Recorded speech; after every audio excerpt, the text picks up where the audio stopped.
All right, so what we're going to do today is we're going to get into section 4.1, and that covers vector spaces and subspaces. Now, if you remember what's going on, back in chapter 2, we looked at Rn and we looked at vectors and all of that kind of stuff from the standpoint of Rn, okay? And so what the plan is for chapter 4 is we're going to take on vector spaces as a more general approach. So those ideas we found in Rn, we're going to generalize those ideas. And we're going to focus um, primarily in this section on some properties that make Rn nice and generalize out to other spaces. So let's talk about what a vector space actually is. A vector space is any collection of objects called vectors on which we have two operations, which we call vector addition and scalar multiplication. And in order to be a vector space, those operations along with the vectors have to satisfy some properties. Okay? So all we need is something called vectors, and those vectors can be sort of any mathematical objects we can think of, along with two operations, vector addition and scalar multiplication. And they have to have the following properties. Specifically, if you look the sum of any two vectors from the vector space, the sum also has to be in the vector space. So this means it's closed under addition. All right, so if you start with two vectors, add them up, the sum also has to be in there. The vector addition has to commute. The vector addition has to be associative. We have to have a zero vector in order to have a vector space. That's a vector where you add it to anything, any other vector, and it doesn't change. Along with the zero vector, if I have a single vector, u, you can always find a negative u so that they add to the zero vector. So all of these are properties of addition. Closed under addition, commutative, associative, has a zero vector, and you can find opposites. All right, additive opposites. So all of those are the properties of addition that a vector space needs to have. The other properties have to do with the scalar multiplication. So first off, scalar multiplication is going to be closed. If you multiply a scalar times a vector, that is going to also be in the vector space. If I take a scalar times two vectors added together, that scalar has to distribute. Also, vectors would have to distribute over scalar addition. And then scalar multiplication is associative. Also, if you multiply the number 1 by a vector, you're going to get no change. So all of these properties have to be satisfied in order for our collection of vectors to actually be a vector space. And obviously, the space that we've been dealing with, all in chapters 2 and 3, Rn, is one example of a vector space. If you think about two vectors, if you add two vectors that have, let's say, 3 entries, then their sum is also going to have 3 entries. If they're real numbers, vector addition of Rn commutes, vector addition is associative. There is a zero vector, that's the Rn with all zeros. You can always find negatives. Scalar multiplication is fine, and so on and so forth. So Rn is the example of a vector space that we've been working with before. So Rn is in and of itself a vector space, and that's kind of what motivated or what motivates the idea of vector spaces. But Rn is not the only vector space. For instance, all polynomials of degree, let's say 3 or less, with real number coefficients is a vector space. If you add two polynomials of degree 3 or less, you're going to get a polynomial of degree 3 or less. If you take a polynomial and you multiply it by a scalar, you just multiply each term. So you're going to end up with another polynomial. And the notation here, P sub n, that is the collection of all polynomials of degree n or less. So P sub 3 is the polynomials of degree 3 or less. All right, where all of our coefficients are real numbers.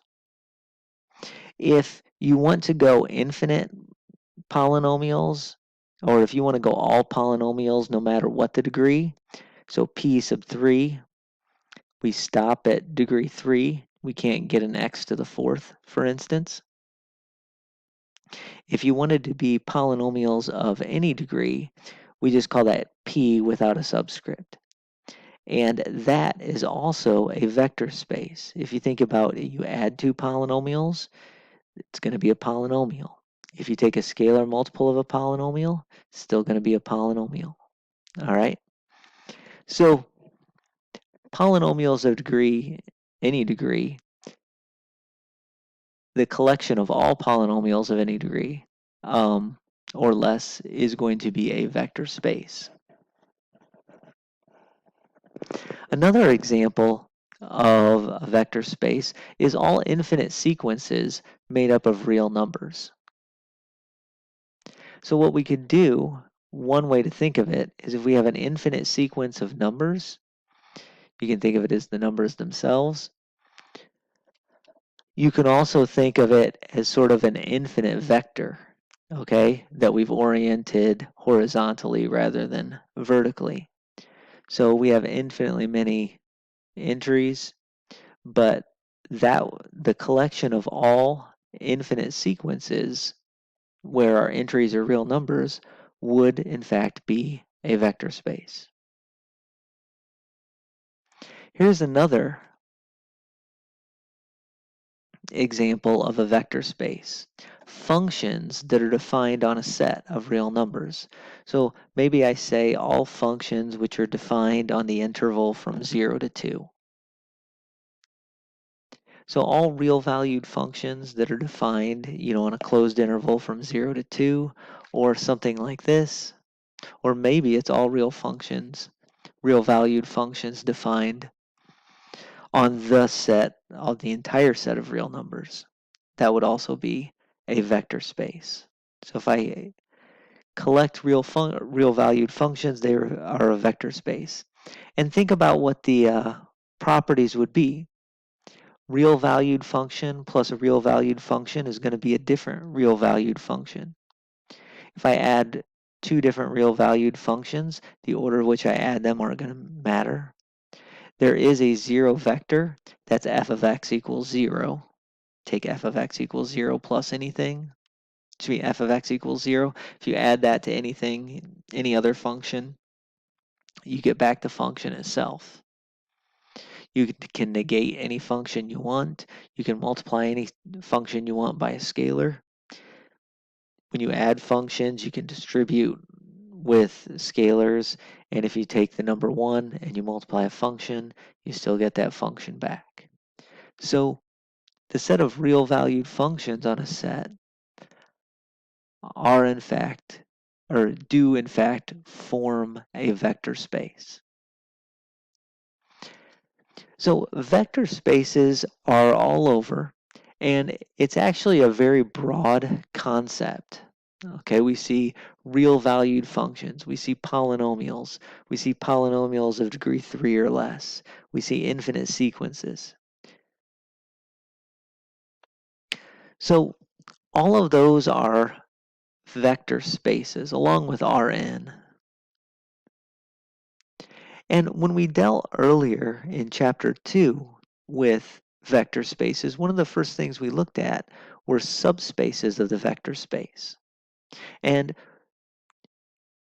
just like in chapter 2, we looked at subspaces of Rn, now we can generalize subspaces to be any set which is a subset of a vector space V such that 3 properties hold.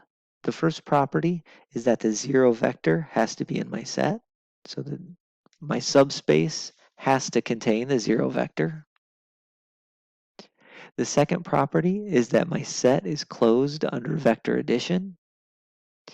And then the third property is that my set is closed under scalar multiplication.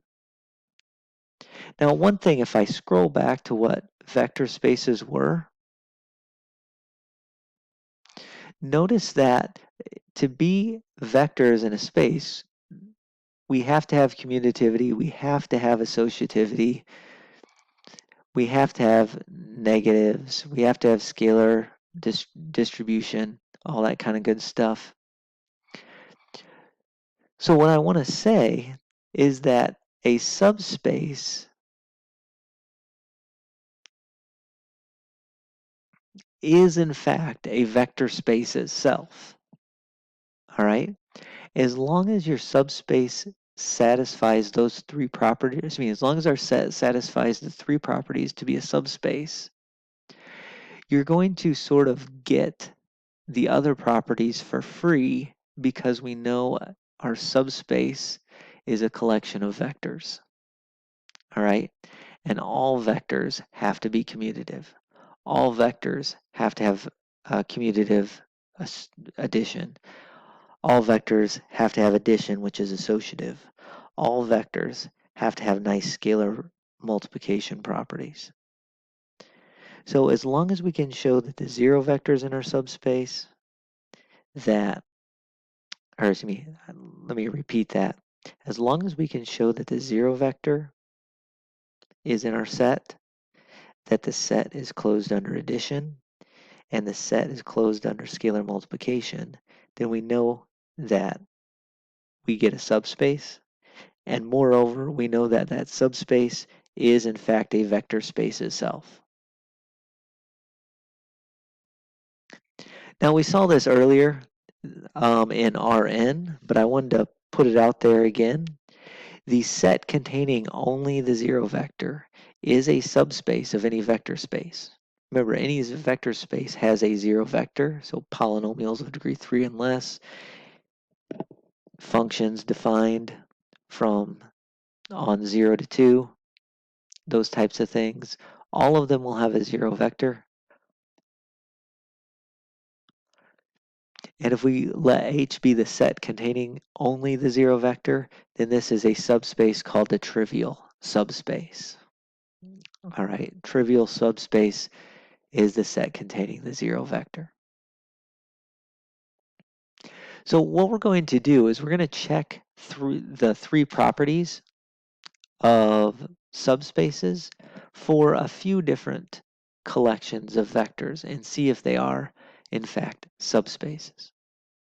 So I want you to push pause on the video and check if the following set is a subspace of R3. Okay, this is something we did before, so hopefully it won't take you too long. But push pause on the video and check that.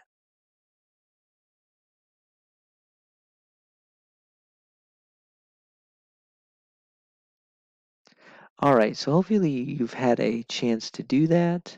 I'm clicking out here. So basically we take this H and we're going to see if it's a subspace. So we got 3 properties. Property 1, does it contain the 0 vector? And I say yes, this H contains the 0 vector. Basically all you have to do is let your C1 and your C2 both be 0, and you can see that you get the 0 vector when you let C1 and C2 both be 0. So yes, it contains a 0 vector. Second, is it closed under addition, under a vector addition? So what we would do is we'd go up and we grab two arbitrary vectors. So, and test whether the sum, whoops, let me scroll down just a bit, whether the sum of two arbitrary vectors is in fact also in there. So let's take two arbitrary vectors. I'll call them vector 1, which has to look like A1, 0, A2, where A1 and A2 are real numbers. And then vector 2, I'm going to use B's here, B1, 0, B2. Again, one of the B's are arbitrary real numbers. Now, if you add those two up, is it going to have the same form? And the answer is obviously yes.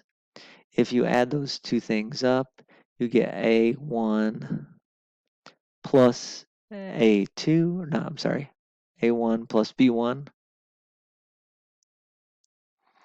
and then you get a 0 in the middle, and then you get an A2 plus B2 at the end there. All right? So this thing is in H, and therefore H is closed under addition.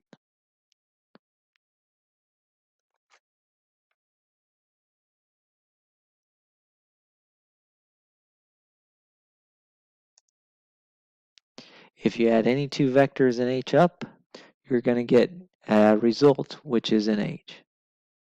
And then lastly, we want to check to see if H is closed under scalar multiplication. So all we have to do is take a scalar multiple times an arbitrary vector. So I'm going to let an arbitrary vector again be A1, 0, A2. If I take a scalar, we'll call it C times that. Well, we know how to multiply vectors times scalars. We're going to end up with C times A1 in the first spot, 0 in the second spot, and then C times A2 in the third spot, which does have the form real number, 0, real number. So this is also an H.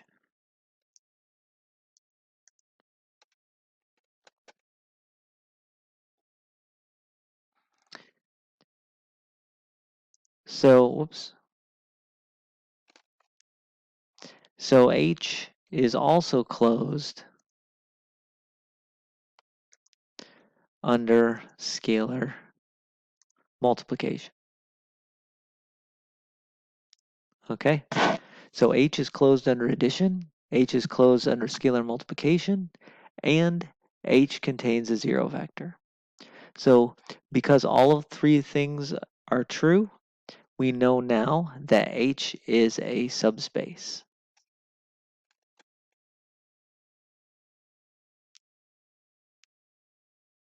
of R3. I won't write of R3, but H is a subspace because it satisfies all three of those properties.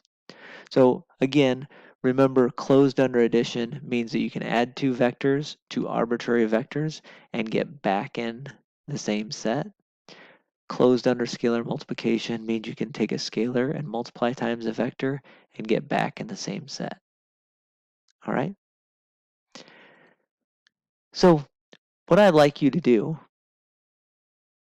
is to take a look at this H and determine if this H is a subspace of R3.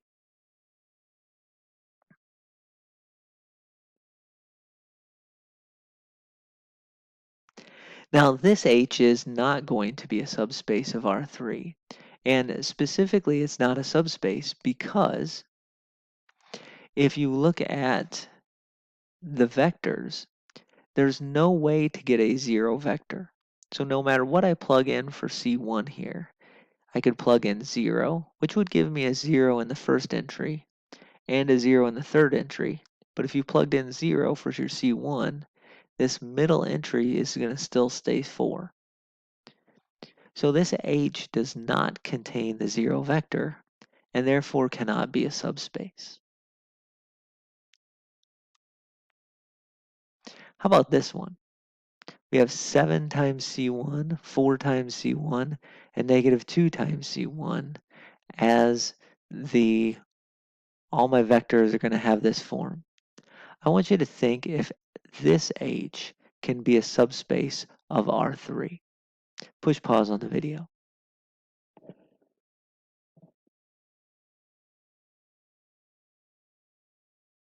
Hopefully you went ahead and did that. I just switched over to the other screen. So basically, we go through the process again. So we ask ourselves first, does H contain the 0 vector? And this time it does. If we let C1 be equal to 0, H will contain the 0 vector. C1 is 0, we're getting 0 as our first entry, 0 as our second entry, and 0 is our third entry. So yes, H contains the 0 vector. So we move on. We say, well, what's going to happen when we add two arbitrary vectors? Now this is what we did last time, but it's the same type of principle. We're going to take an arbitrary vector. I'll probably relabel some of these things and add another arbitrary vector. So let's take A1, A1, A1, and then B1, B1, B1, so that we're not using the same letter. So if you add two arbitrary vectors, what you end up with is 7A1 plus 7 times B1, and then you get 4 times A1 plus 4 times B1, and then you get negative 2 times A1 plus negative 2 times B1. All right. Rewriting this, let me rewrite this. What you're going to see is that this does have the form that other vectors in H are going to have. It's going to look like 7 times A1 plus B1. And A1 plus B1, since it's a sum of real numbers, is just a real number itself. 4 times A1 plus B1. Again, all I'm doing is factoring out the 7, factoring out the 4, and then negative 2 times A1, and this will be a plus B1 when I factor out a negative 2. So you can see this vector also has the same form. It's 7 times a real number, 4 times that same real number, and negative 2 times that same real number. So this has to be an H, and therefore H is closed under addition. Now lastly, what we're going to do is we're going to say, well, is an arbitrary vector times an arbitrary scalar also in H? In other words, is H closed under scalar multiplication? So we're going to take an arbitrary constant, multiply it times vector 7A1, 4A1, negative 2A1, and we're going to get 7 times CA1, and then 7, no, I'm sorry, then 4 times CA1,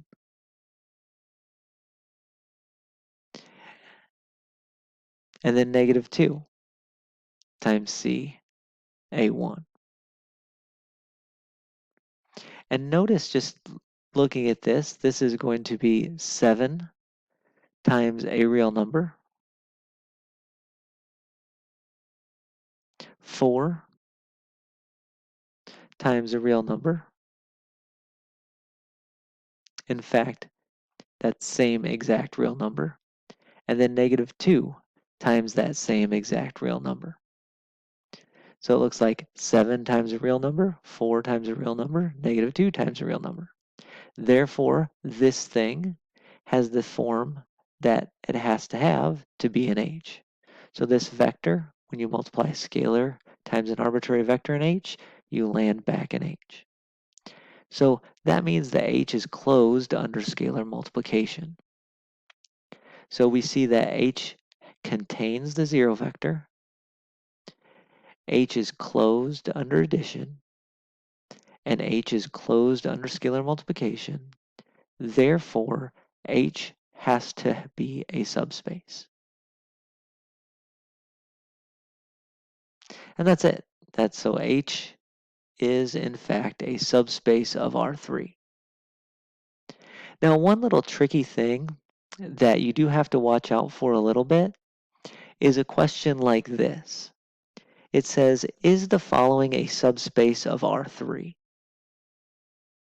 The answer to this is no. Not that it's not a subspace, it's a subspace, but this one is a subspace of R2. So just be careful about that. R3 has to have vectors with 3 entries.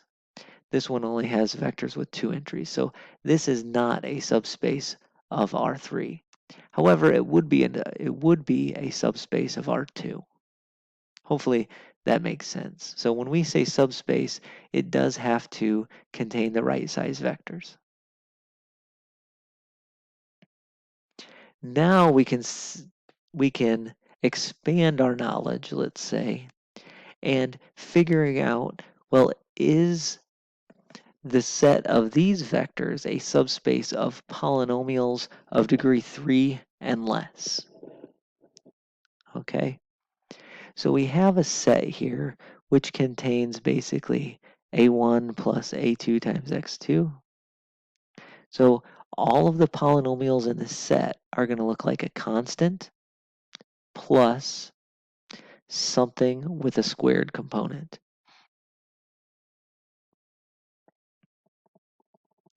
Now, the test for subspace doesn't change. We still have to figure out, does this contain the zero vector? Does this contain the zero vector first? Is it closed under addition? Is it closed under scalar multiplication? So we check those 3 properties again. I want you to push pause on the video and see if you can check those 3 properties, and then I'll come back and go through them.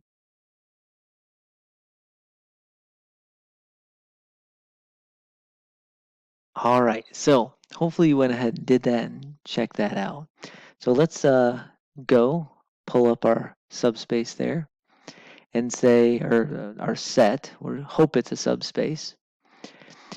So we check the 3 properties. First, does H contain a zero vector? Yes, it does. All we have to do is let our 2 coefficients, let the A sub 0, by the way, the reason I'm denoting this is A sub 0, it's the real number coefficient on the x to the 0th power. A2 is the real number coefficient on x to the 2nd power. So I'm trying to match them up that way.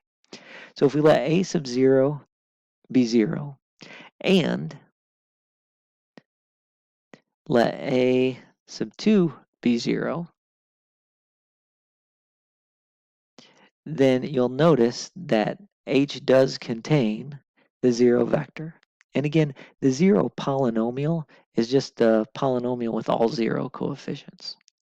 Okay, I didn't mention that before. So there you go. H contains a zero vector because it contains the 0 polynomial. Let's see if H is closed under addition.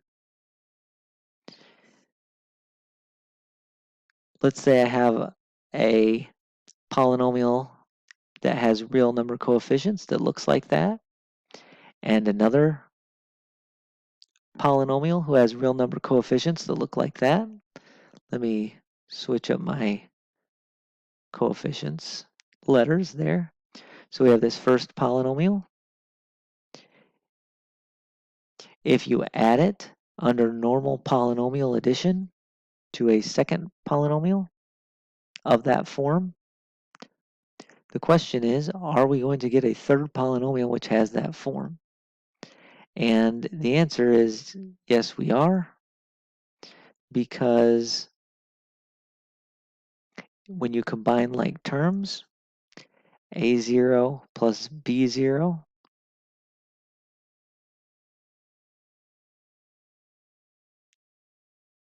combines and gives you a real number coefficient. And then when you combine like terms a sub 2 x squared and b sub 2 x squared, you're going to get a sub 2 plus b sub 2 times x squared. Let me just take our hit. There we go. So when you add them, you still get that same form. You get real number constant plus some coefficient times x squared.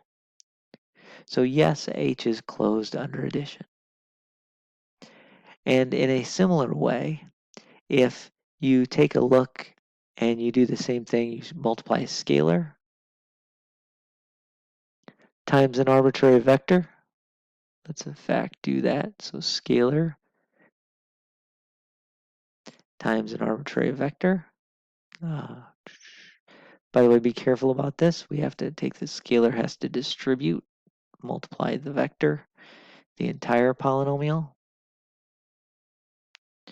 Well, you're going to get c times a0 plus c times a2 x squared. And yes, this in fact is an h because it's real number constant plus some real coefficient times x squared. So that's an h. So h is closed under scalar multiplication. So what we've just shown that all vectors of this form a subspace of polynomials of degree 3 and less. Because all polynomials of this form contain the 0 vector. All polynomials of this form, when I add them, will still be of that form. And all polynomials of this form, when I take a scalar and I multiply it, it's still going to be of that form. So because all three of those things hold true, H has to be a subspace of polynomials of degree 3 and less. I want you to think through this set, this H, and decide if this H is going to be a subspace of polynomials of degree 3 and less. Push pause on the video if you need.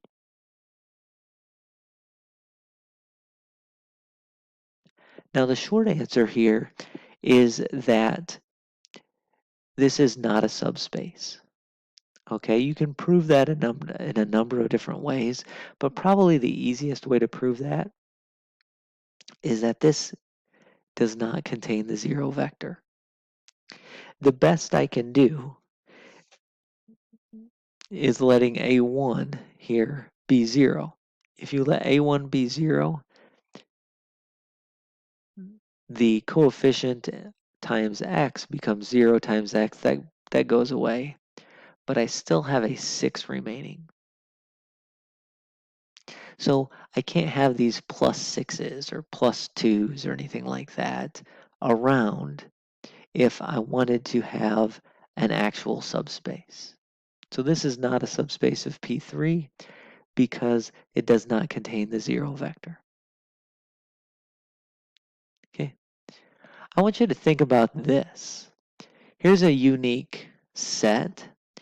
Take all of the two-dimensional vectors whose entries, when we multiply them, give me a positive number.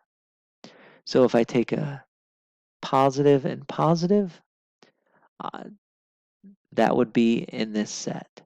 If I take a negative number times a negative number, that would be in a set. I shouldn't say that. If my negative number is in the first entry, negative number is in the second entry, that would be in the set. I want you to push pause and think through if this actually is a subspace of R2.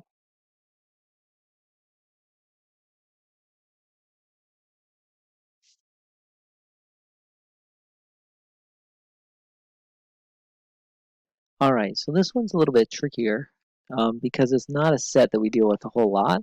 Um, Basically, if you want to think of these vectors as points in R2. This would be like the first and third quadrant combined. Okay, we either have positive positive that gives us a, you know, greater than or equal to 0, or we have negative negative, which gives us greater than or equal to 0, or one of them has to be 0, either the x or the y, or both. So what you'll find is that first off, if you're going to um, utilize the properties of subspaces that we looked at, we ask first, does this contain the 0 vector?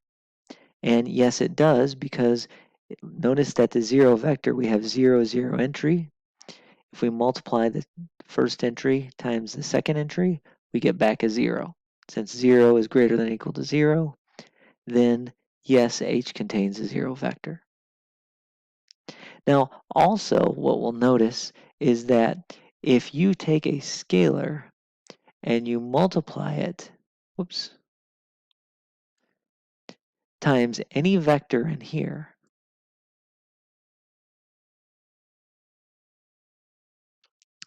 my apologies. So if xy is a vector in H, what you'll see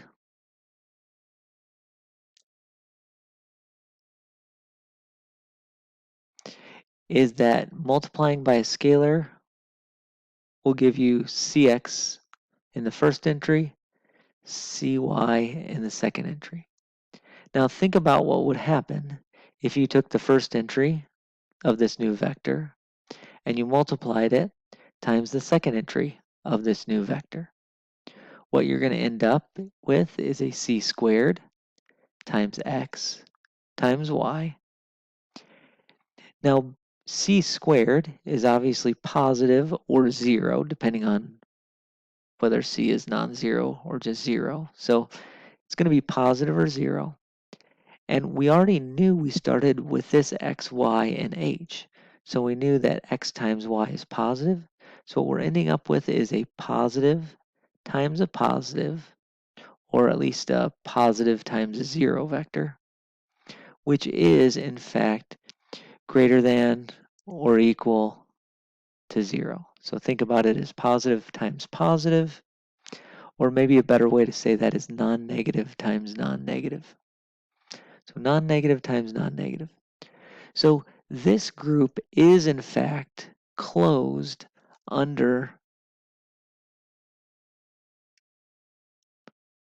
this set is closed under scalar multiplication.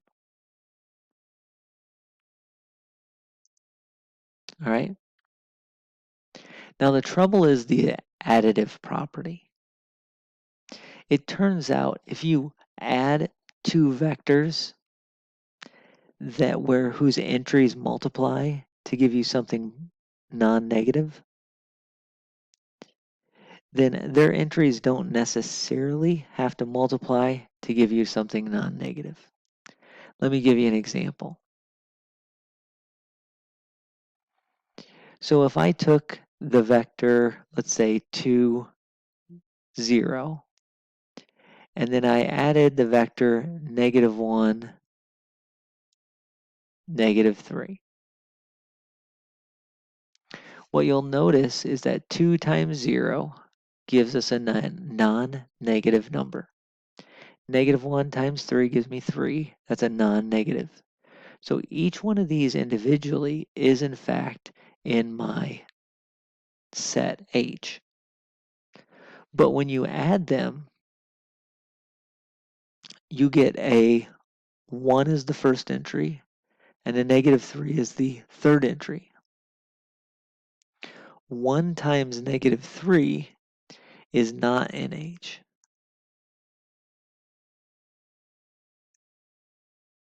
So even though this H contained the zero vector, and even though this H was okay with scalar multiplication, this was not okay with vector addition.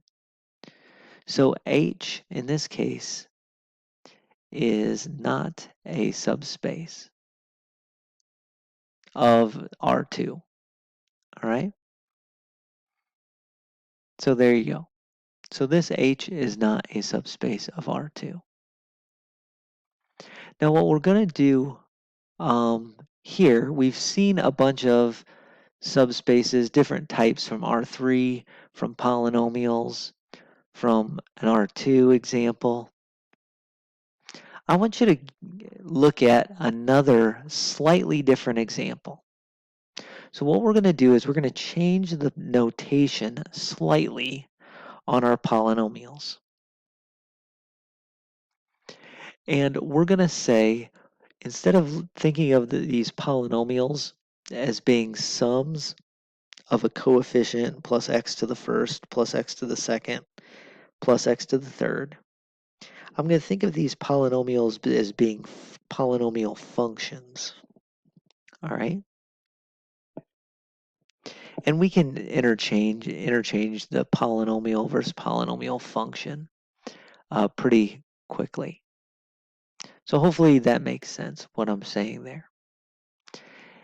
So is this following set a subspace of polynomials of degree 3 or less?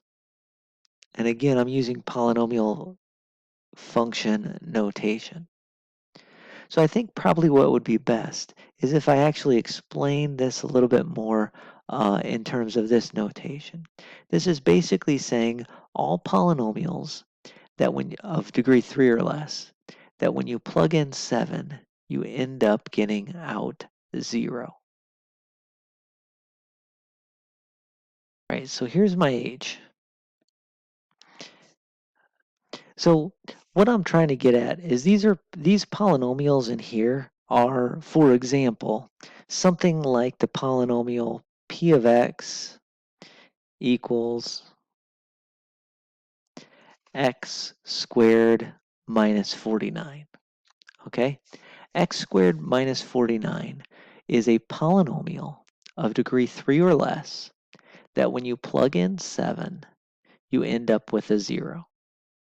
All right? So p of x this polynomial would be in H. Now there's a lot of other polynomials that would be in H as well. Take a polynomial like, we'll just take 2x minus 14. That would also be an example of a polynomial in H. A polynomial not in H would be any polynomial such as p of x equals x plus 4. If I plugged in 7 into this polynomial, 7 plus 4 is 11. Obviously, it's not 0, and therefore, this polynomial would not be an H. So that's what we mean with this notation. It's all the polynomial functions so that when you plug in 7, you get 0. And if you plug in 7 and get something other than 0, then it's not an H. All right? So let's think through if this set could in fact be a subspace of polynomial functions of degree 3 or less. So the first question is the 0 vector in here? And I say yes, the 0 vector is in H.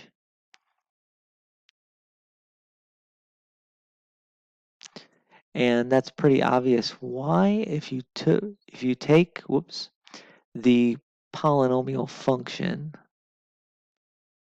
that is the 0 function.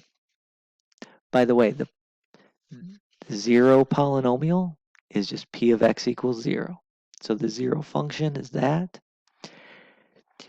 When you plug in 7 into the 0 polynomial, you get out a 0. So yes, that 0 vector is in H. All right, let's think about addition.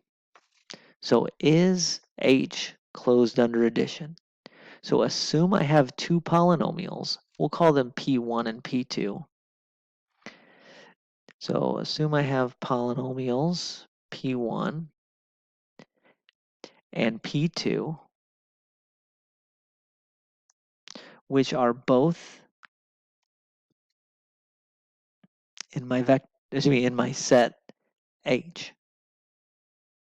If you add these, you are going to get a new polynomial. Now, generally, if you've seen the notation before of polynomial summations, a lot of times it does something like this.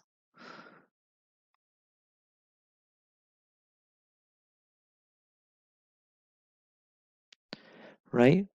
And you want to see, is this thing in H? Well, let's plug in 7 and see if we get out, excuse me, plug in 7 and see if you get out a 0. So we take this sum,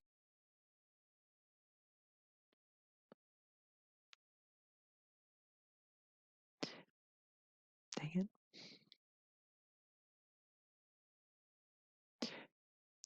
plug in 7.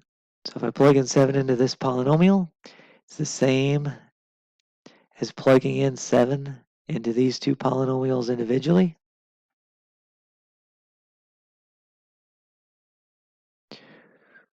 Which gives me 0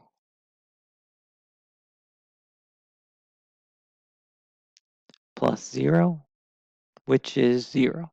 So yes, if you plug in 7 into the sum of two polynomials in H, you will in fact get back a 0.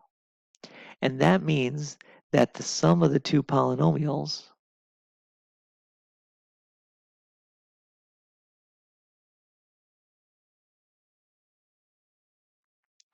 is in H.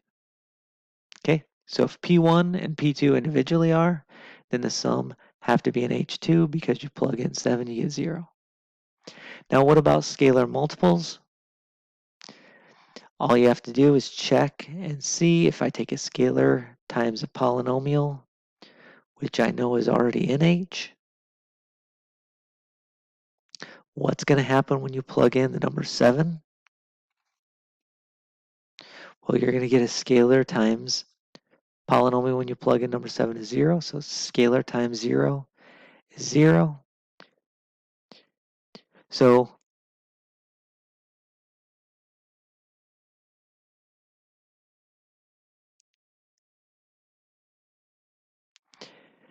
scalar times the polynomial is in H as well. So we have H is closed under addition. H is closed under scalar multiplication.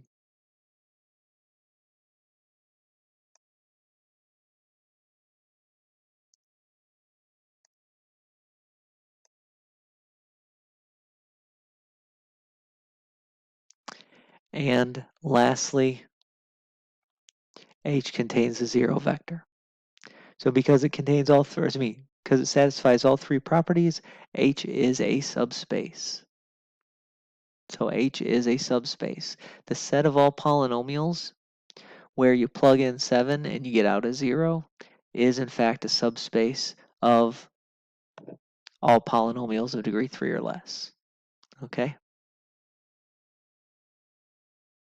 So there you go.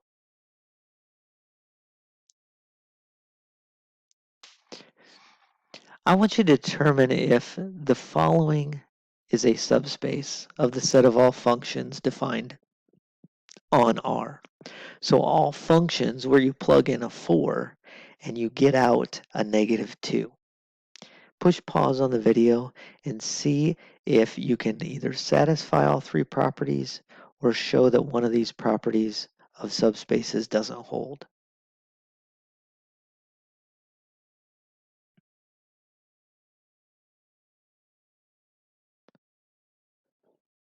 All right, hopefully you went ahead and did that. And what you'll find is that this set of functions is not a subspace.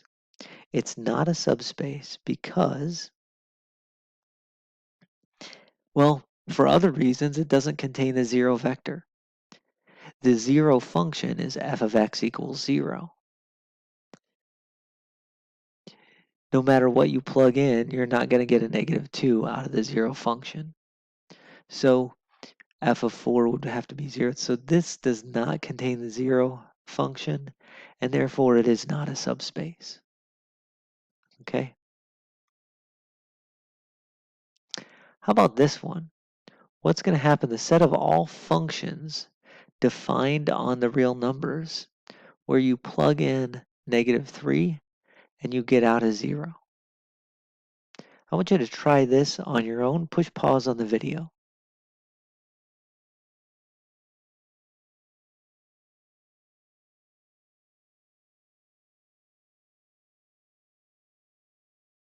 All right, so that's enough time. Hopefully you did that. So we take this H, and it's going to work very, very similar to what we did in the example 2 slides ago. We say set of all functions where you plug in a -3 and you get 0. Is the 0 function in there? Yes, because if you take the 0 function and you plug in a -3, you in fact get 0, right? The 0 function is f of x equals 0. So 0 function is in H, all right? What if you have two functions in H and add them? Well, if you have two functions in H and add them, and then plug in -3, that's like plugging in a -3 into the first one, plugging in -3 into the second one, which gives you 0 plus 0, which is 0.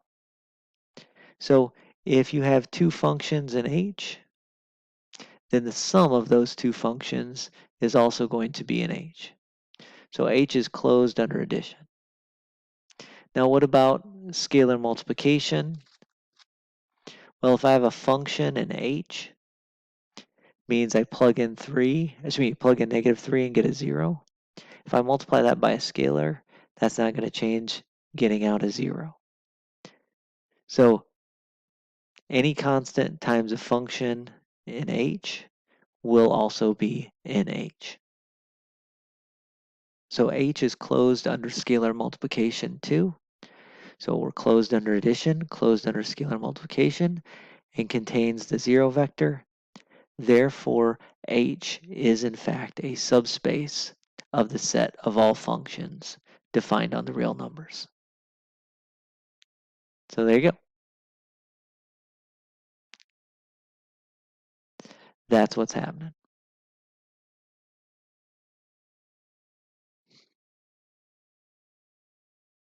Now, I'm not going to go through this in particular because I hope you remember the idea of a span back from chapter 2. Remember the span was the set of all linear combinations? We showed back in chapter 2 that if we have the span of, for instance, two vectors, a linear combination of these two vectors, could we get the 0 vector? Yes, we could. Just make the coefficient of this be 0. plus the coefficient of that one be 0, and you end up with a 0 vector. If you add two linear combinations, the sum is also going to be a linear combination, so the span would be closed under addition. And if we did a scalar multiple of any vector in there, it's a linear combination. If I take a scalar multiple times a linear combination, it's still a linear combination. Therefore, this H, because it is the span of a couple of vectors, has to be a subspace of R3. Okay? And we defined this in chapter 2, this idea of linear combination and this idea of span, maybe even as far back as chapter 1. But we can generalize that to not just R3, but to any vector space we want. So let's assume I have a vector space. A linear combination of vectors means exactly what you think it does. It means that we take scalar multiples times the vectors and then add up the result. So a linear combination is exactly the same as a linear combination of Rn. But now we can do it for polynomials. Now we can do it for the set of all functions defined on the real line. We can do it for infinite sequences, and so on and so forth.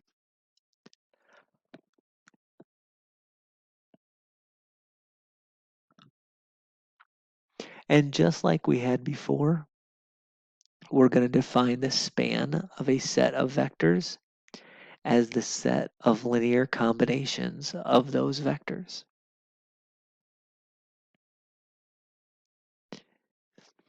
Now, it's pretty easy to say that, or it's pretty easy to show that the span of any set of vectors has to be a subspace. And the reason it has to be a subspace is because, again, think of linear combinations.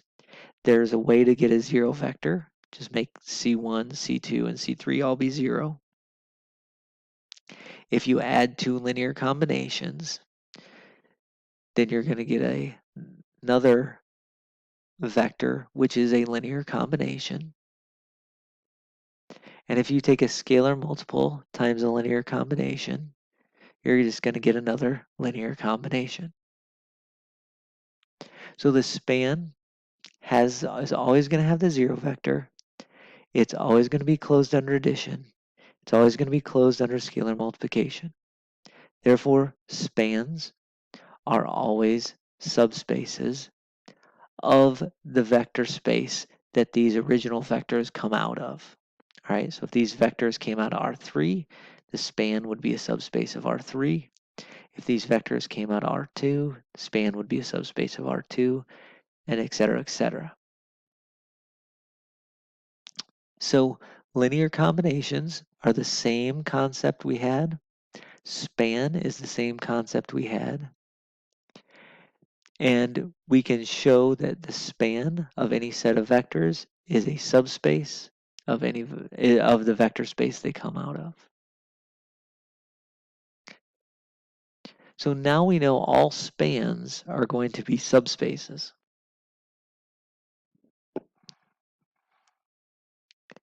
And we can start asking, for instance, about the span.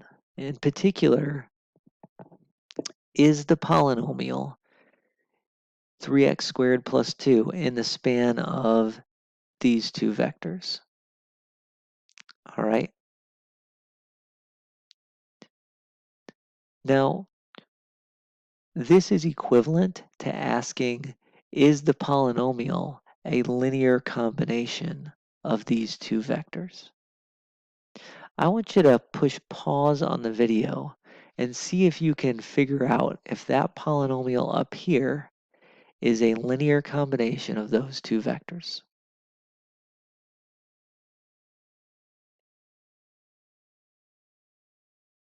All right, so hopefully you went ahead and did that. And what I will do is I will do this. So we were talking about the span of these two linear functions.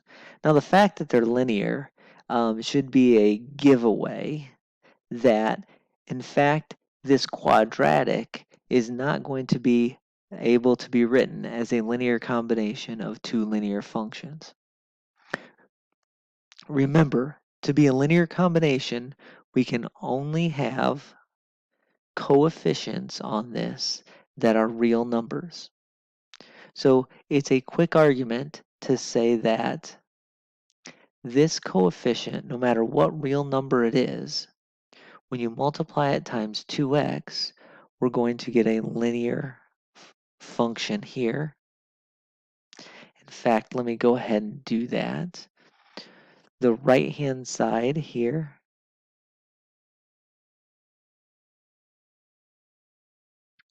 so we'd have 3x squared plus 2 would have to be equal to 2 times c1 times x plus c1 plus 3 times c2 x plus 4c2. And no matter what's going to happen, the right-hand side is going to be a linear piece. We're going to have coefficient times x, coefficient times x. So the left-hand side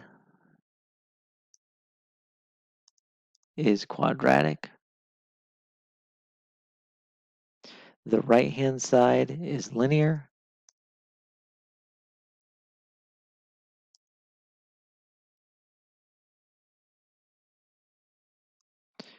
So 3x squared plus 2 is not a linear combination, which is not in the span. Okay. Again, hopefully you go ahead and see that. I can rewrite this. Oops.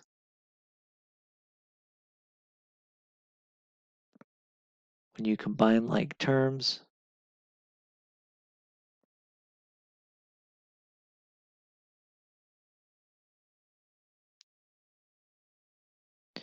you can see that more clearly. Okay, so we have a real number for an x. Here we have a 3x squared. So can't, in this case, be in the span. I want you to go ahead and try to do this next problem. See if this polynomial can be in the span of x squared plus 1 and 3x minus 1. Push pause on the video and see if that can happen.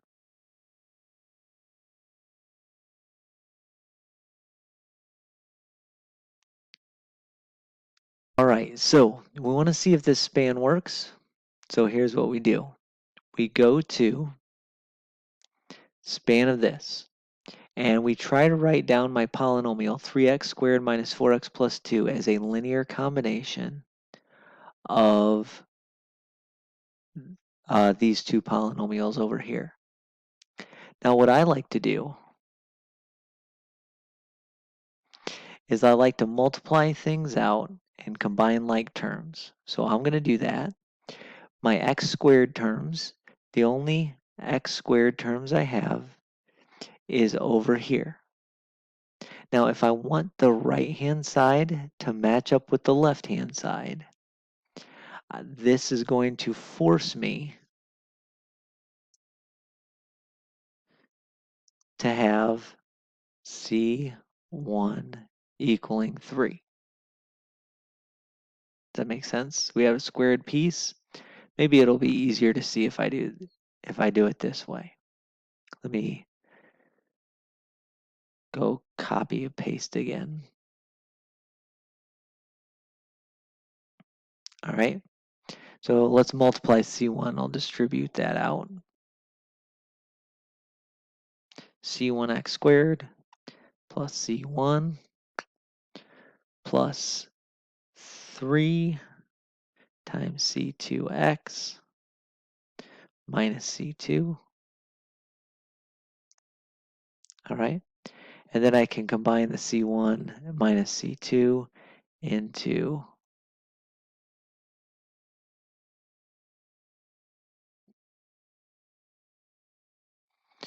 one constant over there. All right. So notice that the coefficient of x squared on the right-hand side has to be C1. The coefficient of the x squared on the left-hand side has to be 3. So I have to have C1 is equal to 3. So I can rewrite this.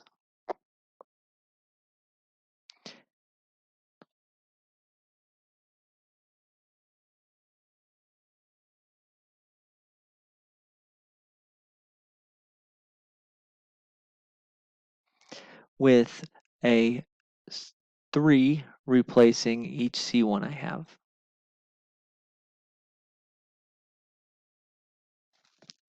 All right. And if I want to, I can get rid of, by subtracting 3x squared from both sides, I can get rid of my quadratic piece, my x squared terms. So I can subtract 3x squared, I'd get rid of it there. I could subtract 3x squared, I'd get rid of it there. Now notice what's going to happen here. In order for my linear terms, my x terms, to match up, this would force me to have C2 equaling negative 4/3. Hopefully that makes sense. That in order for you to multiply times a 3 and get a negative 4, you're going to have negative 4/3. If I'd plug in negative 4/3 into there, let's go ahead and do that. So plug in a negative 4/3 every time you see it C2.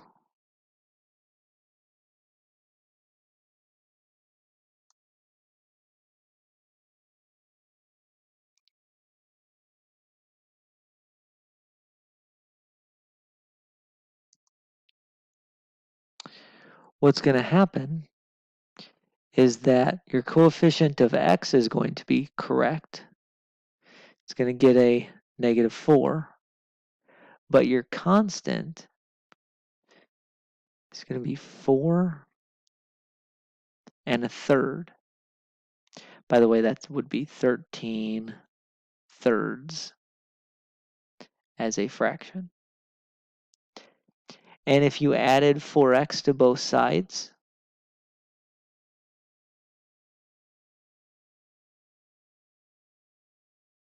add 4x to the right-hand side,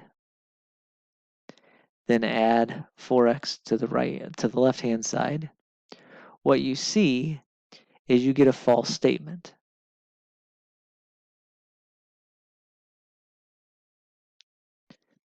So what I'm trying to get at is that there is no linear, so therefore, no matter what you did, in order to make this equal, in order for us to get a linear combination that actually works out, we came with a false statement. Therefore, that original function we started with, this 3x squared minus 4x plus 2, cannot be in the span because it cannot be written as a linear combination.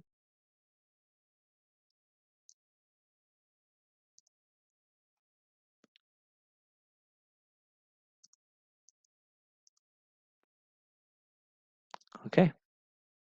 Again, hopefully you went ahead and did that. Now let's do this just one more time.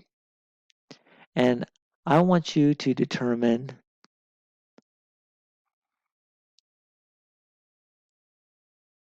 oops, there we go.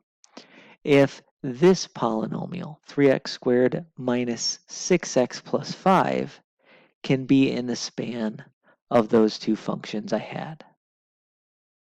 Push pause on the video and see how this turns out.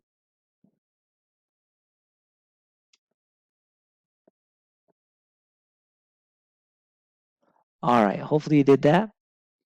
All right, so hopefully, again, you went ahead and did that. So we have our two polynomials, x squared plus 1, 3x minus 1. We're looking to see if a linear combination of those two can add up to 3x squared minus 6x plus 5. So I just set these two things equal, the linear combination equaling 3x squared minus 6x plus 5, and hopefully I can solve for C1 and C2. Now if we distribute C1 times x squared, C1 times 1, C2 times 3x, C2 times negative 1. Well, you'll see, I'll start with the x squared terms. Again, 3x squared, the only x squared I have on the right is C1 times x squared. So that forces my C1 to be 3. If I do that, C1 is 3, plug that in, whoops, minus 6x. I haven't changed it from the last problem. If I plug that in,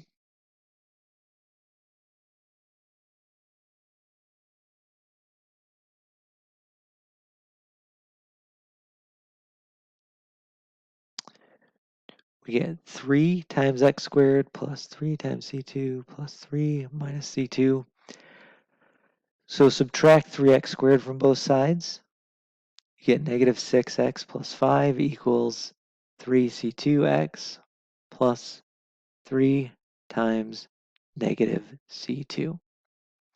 Now, in order for negative 6 to be the coefficient of x, c2 would have to be a negative 2. All right? If c2 is negative 2,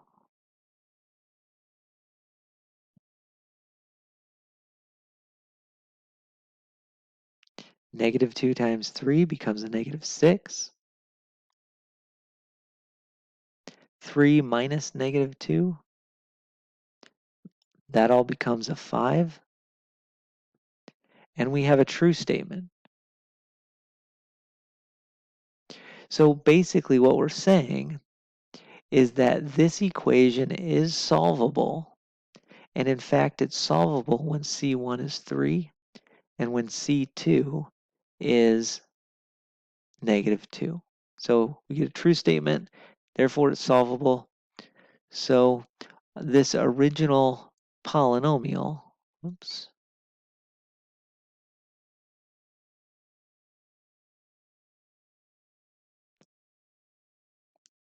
is a linear combination of those two functions.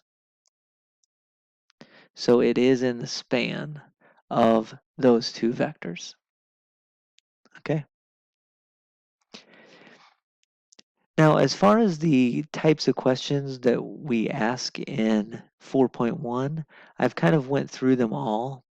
The only thing I want to mention is that a lot of times on my notes, I've used the variable x for polynomials.